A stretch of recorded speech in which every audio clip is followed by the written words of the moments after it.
자, 안녕하세요. 저는 서울상담심리연구소의 대표를 맡고 있는 최연국입니다. 오늘은 행복과 우울을 바라보는 관점이라는 주제로 여러분들과 이 동영상 강의를 통해서 나눔을 하겠습니다. 강의를 하면서 제 바람 중에 하나는 현재 자기 삶이 좀 우울하고 힘든 일들이 계속 반복된다고 생각하시면서 좌절스러운 경험을 하시는 분들에게 오늘 강의가 조금은 도움이 되셨으면 하는 바람으로 강의를 진행하겠습니다. 오늘 강의는 액트라고 불리우는 수용 전념 치료에서 그 개념들, 중요한 용어들을 몇 가지 따가지고 왔습니다. 특히 여기서 중요한 것은 경험적 지혜라고 하는 부분의 어떤 융통성, 그리고 핵심적인 것은 탈융합과 수용이라는 관점입니다. 그냥 이렇게 말씀드리면 내용이 좀 어려울 수 있을 것 같은데 본격적으로 하고 싶은 얘기를 하면서 이 탈융합, 수용에 대한 이야기를 좀 더 해보도록 하겠습니다. 몇 년 전에 우리가 잘 알고 있는 아이돌 그룹의 한 가수가 자살하는 일이 생겼습니다. 그리고 그 가수가 유서를 남겼는데 그 유서가 인터넷에 공개되면서 사실 그 많은 내담자분들, 심리적으로 어려움을 겪는 분들에게 깊은 공감을 이끌어냈지만 동시에 깊은 우울감을 전달한 사건이 있었습니다. 그때 그 내용을 보면서 그렸던 그림이 이 그림인데요. 이 그림에서 보시면 그때 그 친구가 그랬거든요. 아무리 노력을 해도 내가 행복해지려고 지금의 우울과 고통을 벗어나려고 아무리 노력을 해도 결국은 제자리다. 그러니까 우울이 기본적으로 삶의 밑바닥에 깔려 있고 행복의 사다리를 아무리 올라가도 또 떨어지고 또 떨어진다의 관점을 취하고 있습니다. 힘든 일을 지금 겪고 계신 분들이나 우울한 상태이실 분들은 그 말이 굉장히 공감이 가실 텐데요. 사실은 이렇게 바라보는 하나의 관점에 의해서 우리가 현실을 저렇게 지각한다라는 생각을 해볼 필요가 있습니다. 사실 우리의 삶은 행복한 일도 일어나고 있고 그 다음에 힘든 일이나 우울하거나 고통스러운 일들도 발생하겠죠. 뭐 불교에서는 처음 붓다라고 그 깨달은 이라는 뜻이 붓다죠. 불교라고 하면 너무 종교적인 색채가 있으니까 인생은 고해다 이렇게 선언했잖아요.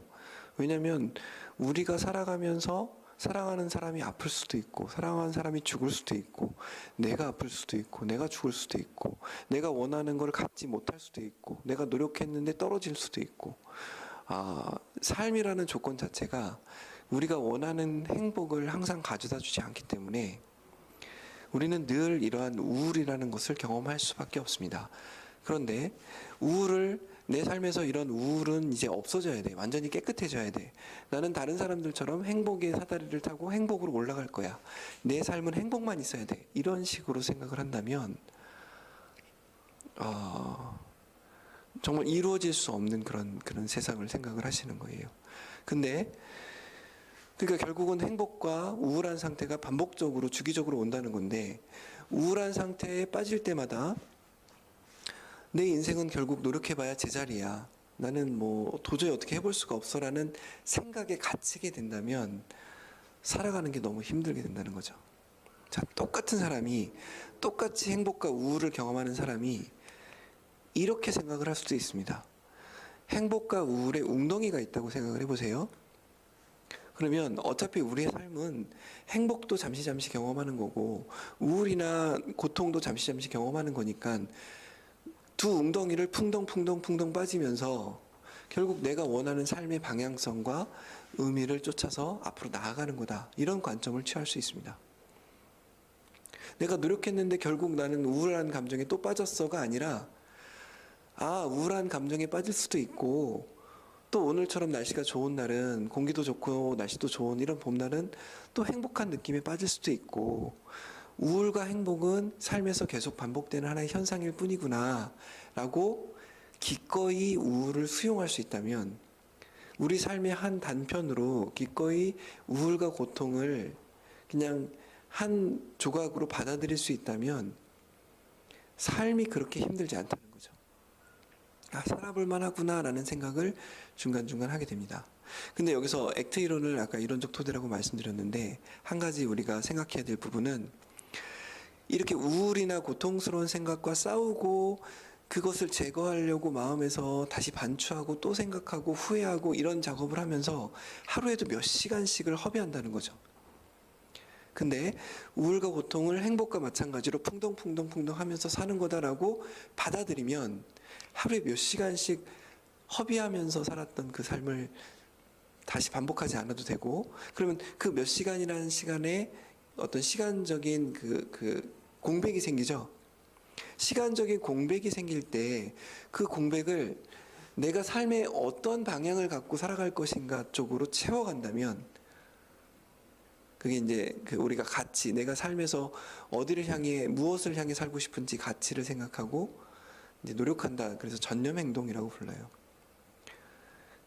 그래서 인생에서 내가 지금까지 싸웠던 그런 고통스러운 것과 더 이상 싸우지 말고, 그럼 더 이상 싸우지 않음으로 인해서 우리 안에 생기는 그런 공백들, 이 공백을 나는 무엇을 하면서 살면 좋을까? 이 방향성을 생각하자는 거죠. 네. 가끔은 그런 생각을 하기도 해요. 뭐 힘든 일이 저도 당연히 있죠. 그리고 잠깐 행복을 맛보기도 하죠. 이 반복을 살면서 그래 이렇게 사는 건데 그냥 이 행복과 우울만 반복하면 좀 심심하다 이런 생각이 들 때가 있어요. 물론 먹고 살기 위해서 또 뭐 연구소에서 강의도 하고 또 제 일도 찾아서 하고 또 사람들과 관계도 맺고 놀고 이렇게 하겠지만 그래도 뭔가 삶이 밋밋하고 허전한 게 있어요. 액트 이론에서 얘기해 주는 건 우리가 우리 삶의 어떤 가치나 방향성에 대해서 좀 생각할 필요가 있다. 이런 거죠. 인생을 큰 틀에서 놓고 볼 때 난 무엇을 위해서 사는 거지? 무엇을 하면서 살면 좀 더 의미가 있을까? 이런 생각들이요. 제가 그 가치로 삶의 방향성으로 생각한 것 중에 하나는 이런 상담이나 코칭 그리고 영성으로 좀 더 깊게 알매 이루고 싶다. 좀 더 깊게 알고 내가 깊게 깨우치고 깊게 성장하게 된다면 그 자체로 난 되게 만족스럽다.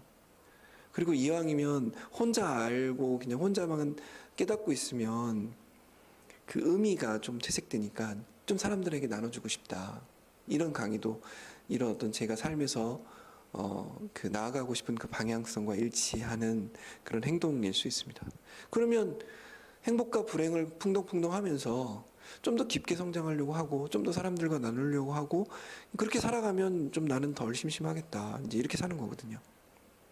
그러면 여러분들, 이 강의를 듣고 계신 여러분들은 과연 삶에서 약간 심심하다고 한다면 무엇을 의미 있다라고 생각하면서 살 것인가? 이걸 생각해야 된다는 거예요.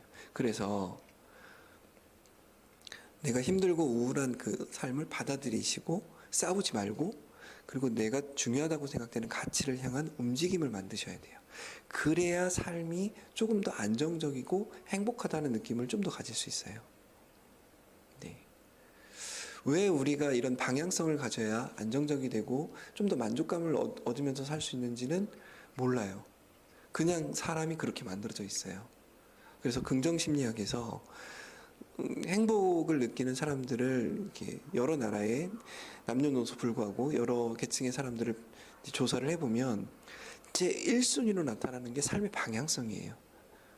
나는 무엇을 위해 사는지, 무엇을 행하면서 살 때 가치 있다고 생각하고 의미 있다고 생각하는지, 이 방향성이 있는 사람은 행복의 조건의 첫 번째를 만족시키는 거죠.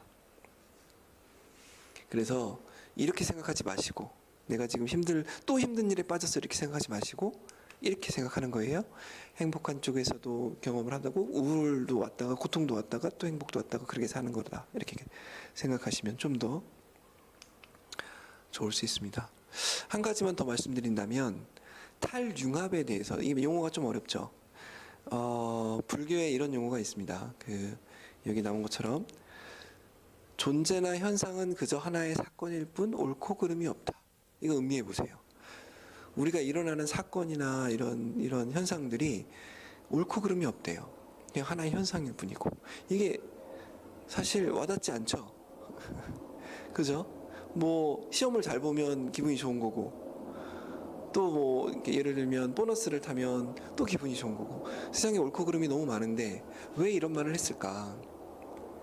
이게 탈융합에 대한 우리 내면의 마음에 깨어 있고, 그리고 거기에 에고라고 하는 것이 얽매여 있는 것을 좀 뒤로 물러나서 휘말리지 않고 관찰하는 이런 관점의 이야기인데요. 좀 더 쉽게 설명하기 위해서 법륜 스님이 가끔 이런 말을 합니다. 달을 보면, 자, 이 어두운 밤에 밖에 나와 보니까 달이 휘영청 밝은 달이 떴어. 근데 저 달을 보고 있자니 먼저 간 내가 사랑하는 어떤 사람이 먼저 죽었다고 한번 해보세요. 돌아가셨다고. 그분도 생각나서 그리운 마음에 눈물이 철철 흐른다. 그러면 저 달이 나를 슬프게 했을까? 아니면 저 달을 보고 있는 내 마음 안에서 슬픔이 일어났을까? 자, 이건 쉽죠. 이건 그냥 자연 현상일 뿐이고 내 마음이 슬픔을 일으켰다라는 걸 생각해 볼 수 있죠. 자, 그러면 우리가 여기서 얻을 수 있는 지혜는 이 달을 좀 확장해 보는 거예요. 달을 어떻게 확장할 수 있느냐? 예를 들어 볼까요? 운전을 하고 가는데 다른 차가 끼어들었어. 갑자기 끼어들었어. 그래서 제가 브레이크를 살짝 밟았단 말이에요. 이때 화가 나는데 이 끼어든 걸 저 달처럼 볼 수 있느냐? 이제 이런 거죠. 하나의 현상으로. 어떨 때는 끼어들어도 화가 안 날 때가 있어요. 근데 좀 짜증이 많이 나고 힘든 날은 끼어들면 안에서 화가 불쑥 일어날 수가 있죠. 그 현상을 보고 제 마음 안에서 화를 일으킨 거죠. 자, 그럼 다른 예를 들어보죠. 조카가 있어요. 7살짜리 조카가 있는데 저한테 1,000원만 꺼달래요. 맛있는 과자를 먹겠다고. 그래서 꿔줬어. 근데 이 조카가 1,000원을 안 갚어. 자, 1,000원을 안 갚는 이 조카를 보고 엄청 분노하는 마음이 일어날 수도 있고, 에이, 조카인데 그냥 내가 10,000원을 줄 수도 있어. 뭐 1,000원 안 갚아도 돼. 이렇게 쉽게 넘어가는 마음이 일어날 수도 있고. 그렇죠? 이 1,000원을 빌려가고 안 갚는 이 조카에 대해서 저 달처럼 볼 수 있느냐 이런 거죠. 달을 확장해 가는 거예요. 제 개인적인 예를 하나만 더 들어드리면, 얼마 전에 이사를 했어요. 이 강의를 찍을 수 있는 그런 구조로 이사를 했고 너무 만족스러운데, 이사를 하는 날 집을 보러 갔을 때는 집이, 그 부동산 하시는 분이 그랬거든요. 이 집주인이 너무 예민해서 이게 꼭 이렇게 집 이렇게 보는 걸 너무 싫어한다고. 그래서 제가 꼼꼼하게 볼 수가 없었어요. 근데 이사하는 날 와서 보니까 집이 다 망가져 있는 거예요. 벽지, 거기 그 애가 3명이었거든요. 그 7살 이하 된 아이가 3명이었는데 엄마는 조금 허용적으로 약간 키우시는 분이신 것 같고, 벽지를 다 뜯어놓고 그 벽지 안에 낙서까지 다 되어 있고, 뭐 걸레바지라고 하죠. 밑에 걸레바지 다 부서져 있고, 방마다 성한 데가 한 군데도 없는 거예요. 이거를 만약에 인테리어 비용을 청구했으면 1,000만 원 이상을 들여도 이게 어떻게 할 수가 없는 집의 엉망인 거죠. 근데 막상 계약하는 당일날 그걸 알았어요. 네. 그리고 뭐 집 계약해 보시면 알겠지만 뭐 어떻게 할 수가 없는 상황. 뭐 청구를 할 수도 있지만 그럼 서로 너무 힘들어지고 막 이런 상황이 되겠죠. 그분들이 감당할 수 있는 아주 적은 비용, 아까 얘기했던 금액의 10분의 1이 안 되는 그런 비용만 얘기를 하고 그냥 넘어갔는데, 그래서 너무 속상했어요, 처음에는. 근데 이제 집을 이렇게 생각을 한 거죠. 이왕 이렇게 된 거 그냥 내가 원하는 어떤 형태로 그냥 수리를 다 하자. 이 아파트가 5년밖에 안 돼서 수리를 할 수 없는 아파트, 그러니까 이게 깨끗하게 썼으면 너무 아까우니까 수리를 못 하는데 너무 엉망으로 써놨으니까 아예 그러면 올 수리를 다 하자 그냥. 그래서 다 했거든요. 그래서 수리를 하면서 또 한편으로는 이런 마음이 든 거죠. 차라리 이렇게 그냥 다 망가진 상태로 써서 고맙다. 그러니까 그 마음의 갈등 없이 그냥 다 이렇게 원하는 상태로 다시 수리를 하고 들어올 수 있었으니까. 네. 그러면서 그런 생각이 든 거죠. 이 상황이 보기 나름이구나. 물론 돈을 더 중시해서 그랬다면 너무 가슴이 아프고 그랬겠지만, 저는 또 그런 생각도 있어요. 돈은 또 노력해서 벌면 되니까 그 덕분에 원하는 세팅을 하고 이렇게 강의도 깨끗하게 찍을 수 있고 이런 구조를 또 만들 수 있는 거 아닌가 이런 생각이 드는 거죠. 그러니까 떠오르는 지금 여러분께 벌어진 어떤 사건이 있다면 그거를 한쪽 관점에서 생각하면 너무 가슴 아프고 괴롭고 우울하고 이런 일이 되는데 이걸 달처럼 볼 수 있다는 거죠. 그냥 달이 떠올랐고 내 마음 안에서 이런 사건들 생각들이 일어난다 이렇게도 바라볼 수 있다라는 거죠. 이걸 탈융합이라고 합니다. 탈융합이라고 하고 이렇게 떨어져서 바라볼 수 있으려면 수용하는 마음이 있어야 돼요. 삶에는 기쁜 일이나 슬픈 일이 항상 반복적으로 일어나니까 그런 것들이 일어나는 게 당연하지 내가 기꺼이 받아들일게 이렇게 수용하는 마음이 중요합니다.